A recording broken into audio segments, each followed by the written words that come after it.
দর্শক, আজকে সকাল থেকেই ঢাকা সিলেট মহাসড়কের হবিগঞ্জের শায়েস্তাগঞ্জ এলাকাতে কিন্তু তীব্র যানজটের সৃষ্টি হয়েছে। ফলে ঘন্টার পর ঘন্টা কিন্তু এখানে বিভিন্ন যাত্রীবাহী এবং পণ্যবাহী যে পরিবহনগুলো রয়েছে সেগুলো আটকা পড়ে রয়েছে, যে কারণে সাধারণ যে যাত্রীরা রয়েছেন যারা সিলেট থেকে ঢাকাগামী কিংবা ঢাকা থেকে সিলেটগামী তারা কিন্তু ব্যাপক দুর্ভোগের মধ্যে পড়েছেন।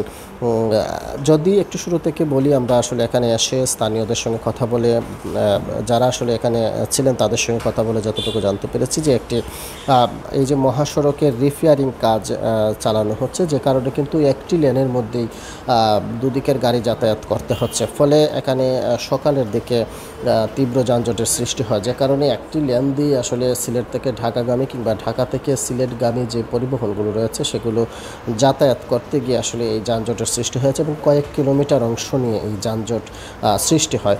যদি একেবারে লোকেশনটি নির্দিষ্ট করে বলি, শায়েস্তাগঞ্জের যে নতুন ব্রিজ এলাকা থেকে মূলত এই যানজটের সৃষ্টি হয়েছে এবং একেবারে মিরপুর পর্যন্ত সেই যানজট রয়েছে।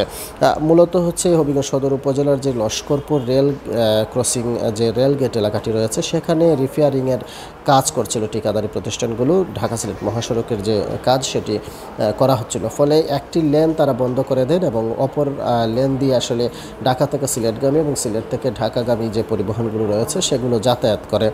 যে কারণে একদিকের গাড়িগুলো যখন যাতায়াত করে তখন অন্যদিকের গাড়িগুলোকে দাঁড়িয়ে থাকতে হয়। যেহেতু এখানে কোনো ট্রাফিক পুলিশ দায়িত্ব পালন করেনি, এই যে শৃঙ্খলা অনুযায়ী পরিবহন এই জায়গাটি ক্রস করার কথা সেভাবে না করার কারণেই মূলত বিশৃঙ্খলভাবে পরিবহনগুলো যাতায়াত করার ফলেই এই যানজটের সৃষ্টি হয়েছে। তবে এই যানজট দীর্ঘ সময় স্থায়ী থেকেছিল, যেটি সকাল থেকে শুরু হয়ে একেবারে বেলা 11টা পর্যন্ত তীব্র যানজট ছিল। যদিও পরবর্তীতে আসলে এখন কিছুটা কমে এসেছে যানজটের যে পরিমাণ।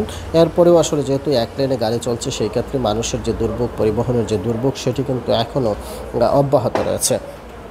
তবে যাত্রীদের এবং পরিবহন সংশ্লিষ্টদের যে দাবি হচ্ছে যে যখনই আসলে পরিবহনের রিপেয়ারিং কাজ করা হয় তখনই যেন সতর্কতার সাথে করা হয়, কোনো ধরনের বিশৃঙ্খলা পরিবেশ, কোনো ধরনের যানজট সৃষ্টি না হয় সেই বিষয়টি মাথায় রেখে আসলে যেন সেগুলো করা হয়, এই অনুরোধ কিন্তু পরিবহন সংশ্লিষ্ট এবং যাত্রীরা জানিয়েছেন।